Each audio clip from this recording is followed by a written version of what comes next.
కోటగోడ అవలీలగ ప్రాకెను కపికిశోరుడు లోనికి దుమికెను. శత్రుపతనముగా వామపాదమును ముందుగా మోపెను, ముందుకు సాగెను.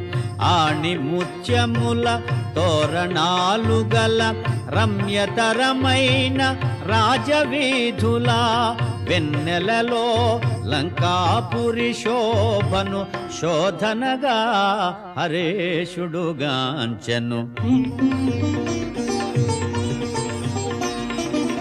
సువర్ణమయ సౌధరాజముల ధగ ధగ మెరసే ఉన్నత గృహముల కలకలలాడే నవ్వుల జల్లులు మంగళకరమో నృత్య గీతములు